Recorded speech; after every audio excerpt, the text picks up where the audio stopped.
প্রয়োজনে ফখরুল সাহেবের বাসায় গিয়ে উঠবো, কি জায়গা দেবেন? কোনো খোঁজ মিলছে না গত সরকারের অনেক এমপি মন্ত্রী ও আওয়ামী লীগ নেতাদের। শেখ হাসিনার পদত্যাগের আগে থেকেই এদের অনেকেরই কোনো সন্ধান পাওয়া যাচ্ছে না। এর মধ্যে কয়েকজন গ্রেফতার হলেও বেশিরভাগই আছেন আত্মগোপনে। এদের কেউ কেউ উড়াল দিয়েছেন দেশের বাইরেও।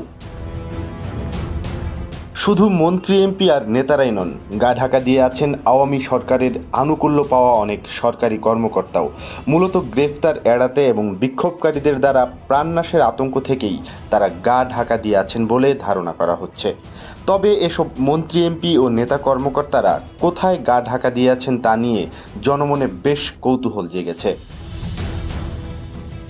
সামাজিক যোগাযোগ মাধ্যমে নেটিজেনরা বলছেন, আওয়ামী লীগ সংশ্লিষ্ট এসব নেতারা অনেকেই আগেই দেশ ছেড়েছেন, আর বাকিরা সুযোগের সন্ধানে গা ঢাকা দিয়ে আছেন। সুযোগ পেলেই তারা দেশ ত্যাগ করবেন। অবশ্য এরই মধ্যে আওয়ামী লীগ সরকারের উচ্চপদস্থ কয়েকজন গ্রেফতারও হয়েছেন। পালাতে গিয়ে রাজধানীর সদরঘাট এলাকা থেকে গ্রেফতার হয়েছেন সাবেক আইনমন্ত্রী আনিসুল হক এবং সাবেক প্রধানমন্ত্রী শেখ হাসিনার বেসরকারি শিল্প ও বিনিয়োগ বিষয়ক উপদেষ্টা Salman F Rahman. New market থানায় করা এক হত্যা মামলায় গ্রেফতার করে 10 দিনের রিমান্ডে নেওয়া হয়েছে তাদেরকে। গ্রেফতার করা হয়েছে সাবেক আইসিটি প্রতিমন্ত্রী জুনাইদ আহমেদ পলক, সাবেক ডেপুটি স্পিকার শামসুল হক টুকু এবং ছাত্রলীগের ঢাকা বিশ্ববিদ্যালয় শাখার সাধারণ সম্পাদক তানভীর হাসান সৈকতকেও।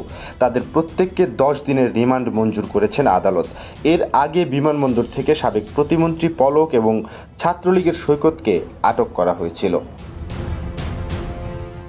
এছাড়াও আটক করা হয়েছে শেখ হাসিনার সাথে ফোন আলাপ করে ভাইরাল হওয়া বরগুনা জেলা পরিষদের চেয়ারম্যান ও জেলা আওয়ামী লীগ সাধারণ সম্পাদক জাহাঙ্গীর কবিরকে, চট্টগ্রামের সাবেক সংসদ সদস্য এম এ লতিফ এবং চট্টগ্রাম মহানগর স্বেচ্ছাসেবক লীগের সাধারণ সম্পাদক আজিজুর রহমান আজিজকেও গ্রেফতার করা হয়েছে। এছাড়া বিমানবন্দর থেকে সাবেক পররাষ্ট্রমন্ত্রী হাসান মাহমুদকে আটকের খবরও পাওয়া গেছে গণমাধ্যমে। এদিকে গত মঙ্গলবার সেনাপ্রধানের এক বক্তব্য ঘিরে বেশ চাঞ্চল্য সৃষ্টি হয়েছে। 13 আগস্ট রাজশাহী সেনানিবাসে সেনাবাহিনী প্রধান জেনারেল ওয়াকারুজ্জামান জানান, আওয়ামী লীগের অনেক নেতা ও এমপি মন্ত্রী আছেন সেনা হেফাজতে।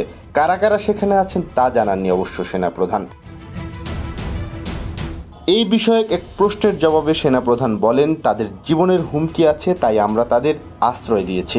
বিচার বহির্ভূত কোনো ঘটনা যাতে না ঘটে সেজন্যই তাদের আশ্রয় দেওয়া হয়েছে। তাদের বিরুদ্ধে কোনো মামলা বা অভিযোগ এলে তারা অবশ্যই শাস্তির আওতায় আসবেন। এদিকে সেনাপ্রধানের এই বক্তব্যের পরদিন বুধবার centre for policy dialogue CPD এর একটি সংলাপে সুশাসনের জন্য নাগরিক সুজনের সম্পাদক বদিউল আলম মজুমদার বলেছেন, কারা সেনা হেফাজতে আছে তার একটি তালিকা করা দরকার। এসব ব্যক্তিকে বিচারের আওতায় আনতে হবে। তারা যাতে পালিয়ে যেতে না পারে সেটাও নিশ্চিত করতে হবে।